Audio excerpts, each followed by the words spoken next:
What's up YouTube, this is Tubedigga. In this video you're going to see me sample from my turntable. As you can see here, we've got a vinyl record called Drum Spectacular by Kenny Clark and Ronnie Stevenson.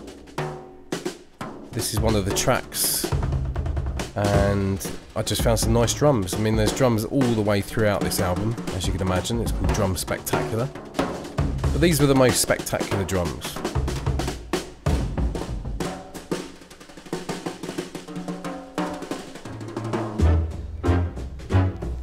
So that's that all sampled into the MPCX. So this is the main section of drums. I'm just going to discard everything that I don't need. That's that done. As you might be able to tell, I'm not doing this voiceover in real time. I've actually done this after, so this is me kind of taking you through what I did. Most of my tutorials are, well, in fact, this is the only tutorial that I've done where I'm actually talking you through it after making the video.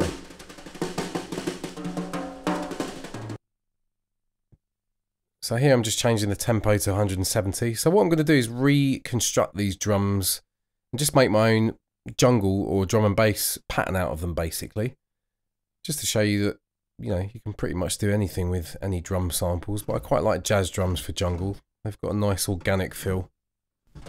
So here I've loaded the entire sample onto my first pad, and I'm just going to isolate this first kick. Make sure I take off any clicks. Now you can see this kick here has got a click in the actual sample. So I'm flattening that pad.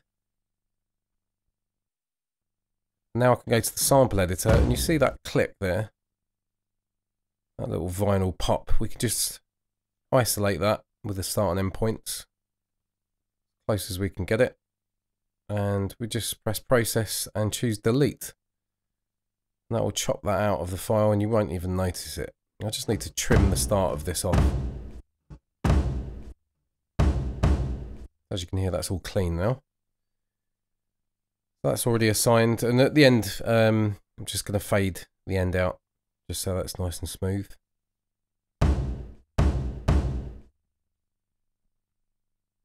And then carry on assigning these to my additional pads. I want a snare on pad 2, so I'll get the main sample again and find a snare. There's lots of snares in here. There's lots of ghost snares as well. This one's nice. So I'm looking for nice, clean, crisp ones that don't have any other drum hits around them.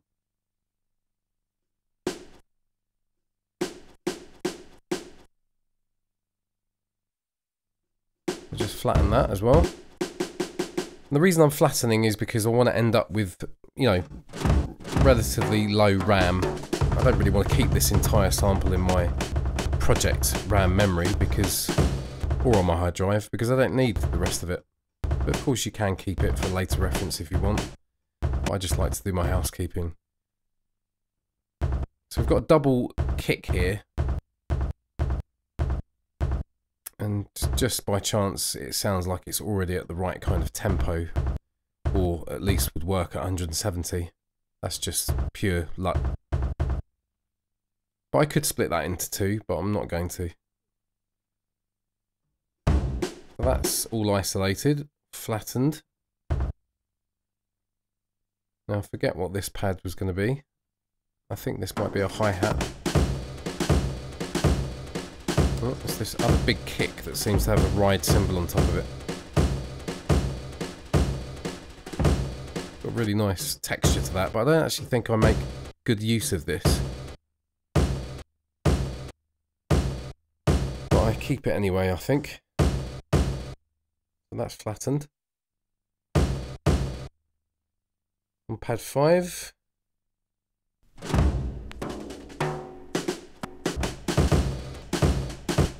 We've got a snare that's just before that kick.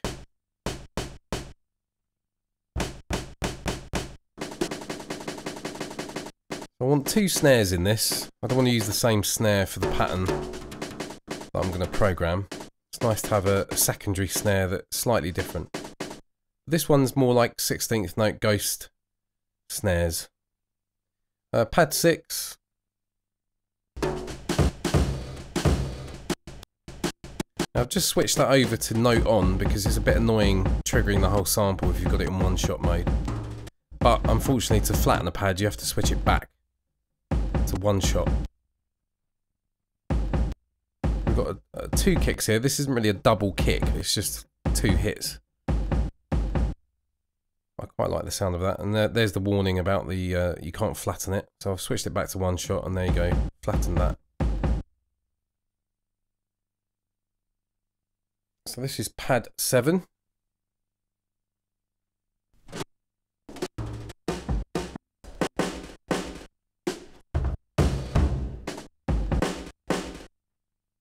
So another snare here.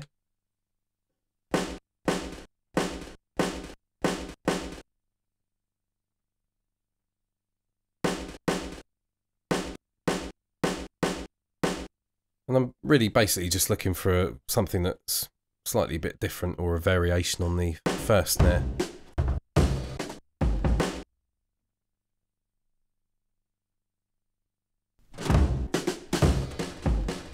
Just incidentally, I've set this entire program to monophonic.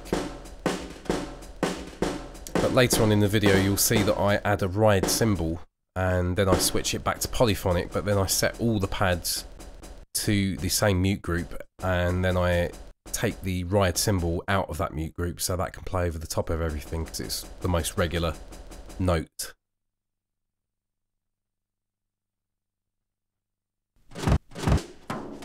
So yeah, blah blah blah, much of the same. Just trying to find some good drum hits. This will go on for a bit, guys. There's going to be some periods in this.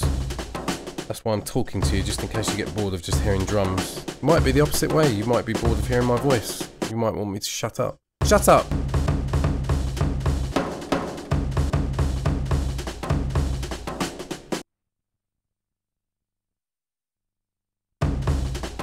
So I isolated this longer section here just because I thought I might be able to use it as a loop, but then I decided to just chop into it really. But it is quite useful to do that sometimes if you don't want to take a whole massive long section, but you do want a section that's got quite, you know, a few different bits of material in it. It just makes it easier to scan through the start point. We've got another nice crisp snare there. Ghost snare as well.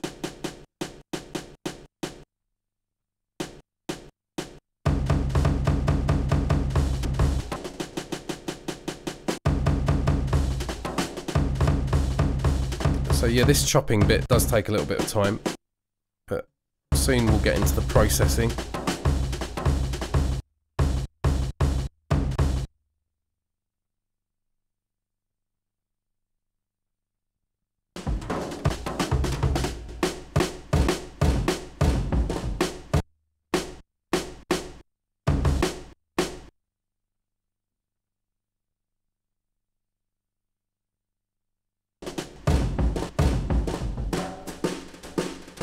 So I quite like this snare. It's got a nice roll on the end of it, where they're just letting the sticks bounce off of the skin. Quite nice. But I don't think I really utilised that as much as I should have. I rushed through this towards the end. But there's another nice crispy snare there.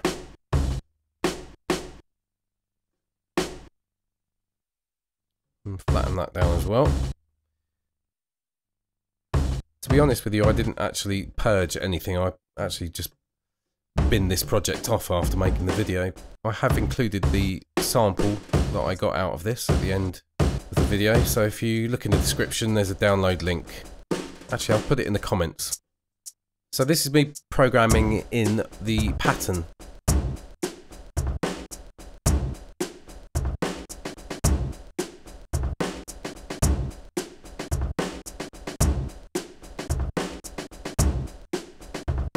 So we're at 120, we're going to go up to 170.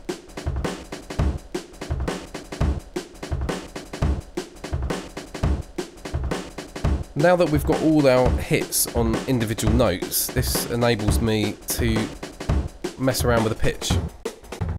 and not have to time stretch or warp anything.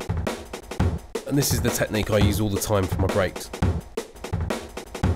And that's why I don't like using loops of brakes really, unless I've actually made them first like this and then I bounce and chop it up myself.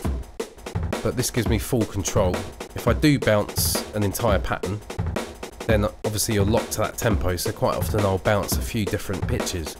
So then I can chop into them and I've got some different variations. So what I'm doing here, I've selected all pads and I've reduced the volume of all of them because I'm going to add a distortion. So this is the Akai custom distortion.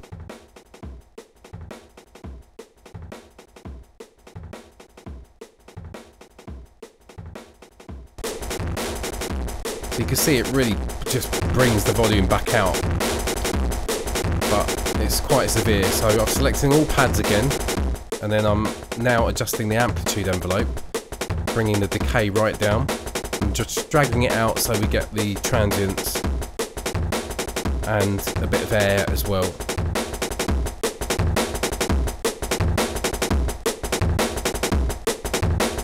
So I've brought down the level of all the pads, added the distortion, and then adjusted the amp envelope. That's my process really. So it gives the drums that punch, but it's not too overbearing. So this is part of my gain staging process really, is reducing the pad level.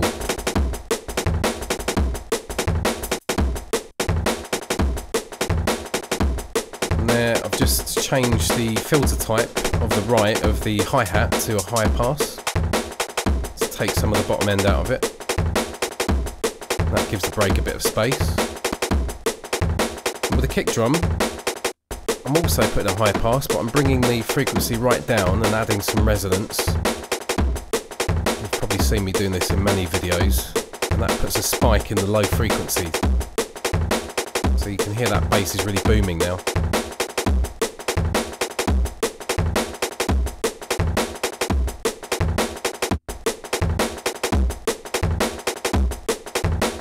Just adjusting it here just so that kick doesn't ring out so much. It was a bit boomy before.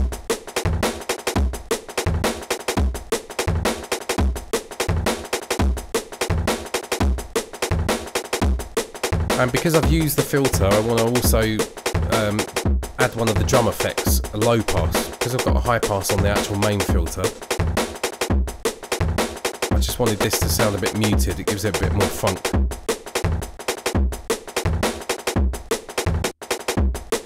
If you do use a filter up and you need to filter again, you can either bounce or flatten the pad, but it's quick and easy just to use one of the drum effects filters, of which you've got a low pass and a high pass.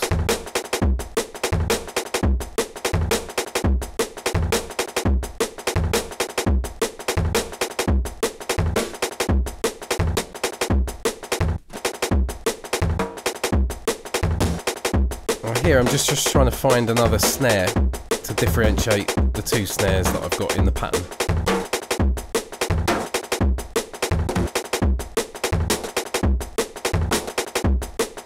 So this one's got a bit more air in it.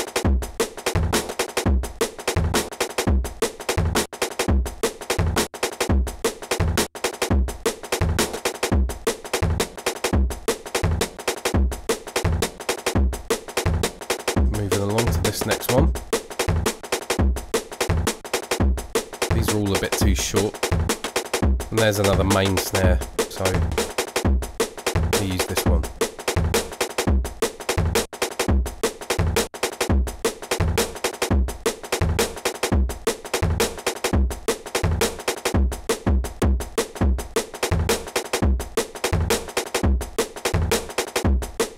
So if you guys don't already know, I've got my MPC Masterclass.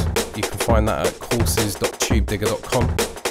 I've got an entire module in the standard and premium version of that course called the Aim and Brake Masterclass, and that shows you all these techniques and much more using the aim and brake. So here I've just selected that snare with the sort of roll on the end of it. I'm just shifting up my notes using transpose just so I can trigger that. Chop out these notes, but it doesn't sound that good. I'm just trying some things here just by choosing different notes, rearranging. So yeah, I said the MPC Masterclass video course, go and check that out, courses.tubedigga.com. If you want a 20% discount off the standard and premium version, it's all capitals MPC Masterclass 20 or 20. There's all links in the description for all of this. So yeah, I'm just doing this at the end of the pattern just to give it a bit more variation. It's just a 2-bar pattern, simple.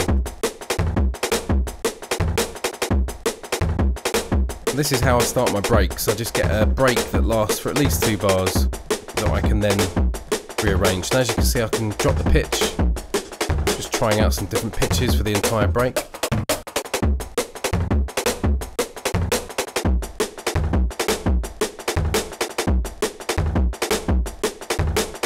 Here I'm going to search for a ride cymbal just to give this break a lift. So it sounds a bit dry. I quite like it, but I love ride cymbals, so find this one in the vault. Add that to pad 13.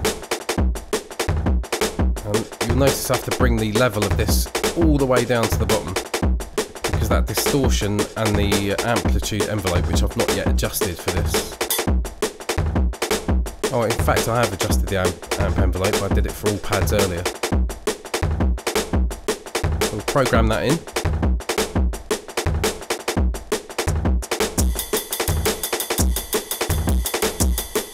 You'll notice the pad level here is all the way at the bottom and it's still really loud. I'll just drop the pitch. Now it sounds a lot more driving and energetic.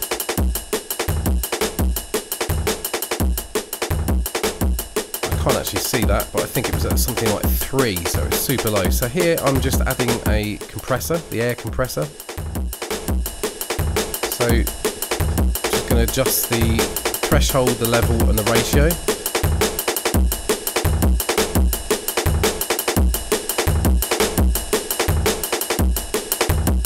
The attack and release, so quite a long attack, very short release.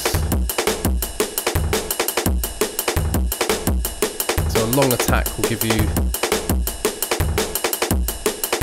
more punchy, snappy sound with a very short release. You see I've got the threshold all the way down at -48 there, but a very low ratio. Likewise, you could do the opposite of that and have a really higher threshold and a higher ratio, and it would give you a similar effect.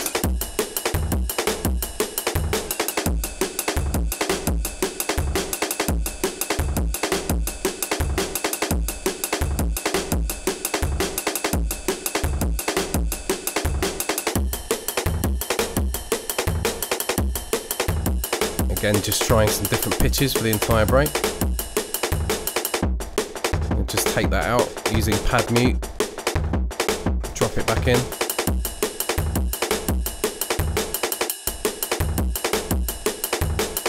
The reason I'm doing this is just to see how the break sounds with different notes muted.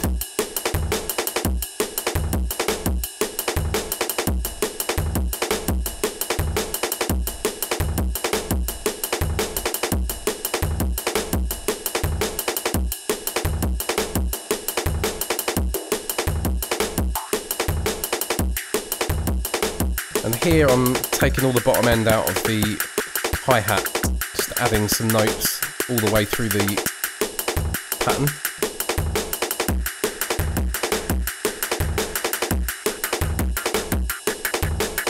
I didn't really need to do this, I just wanted to try it out. And you can just hear that little hi-hat skipping over the top now. Just adjusting the resonance and the filter frequency. Get that nice little tap of the hi-hat now.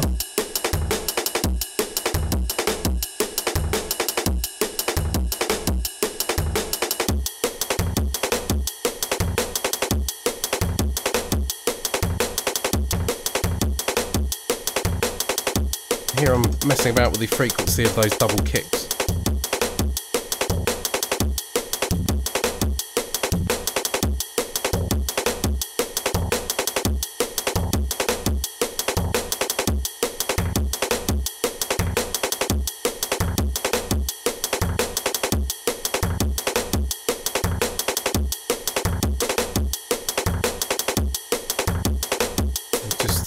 changing the filter on the snare there, give it a bit of brightness,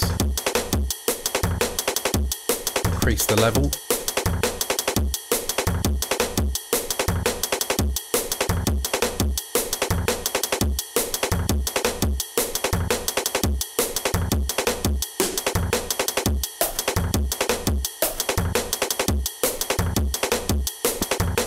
Don't forget guys, you can contact me at tubedigga@gmail.com if you want private lessons, and then I can take you through this in person.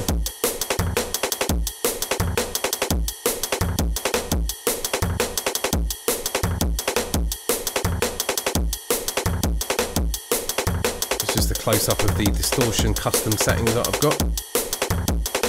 There's no hard and fast rule to this, but too much drive will just make it too distorted. But you've got your frequency controls over there on the right, your low, mid and high. I use those mostly. You can boost up the soft clipping controls, the ones in the middle column. This is a bit too distorted, but I'm just having a play.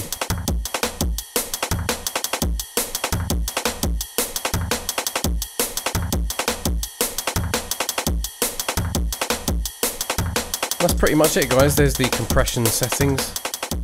So as I said, you can increase the threshold, but adjust the ratio as well. You just get slightly different effects. So I'm using this basically as an effect and not as a utility, which compressors can be both basically.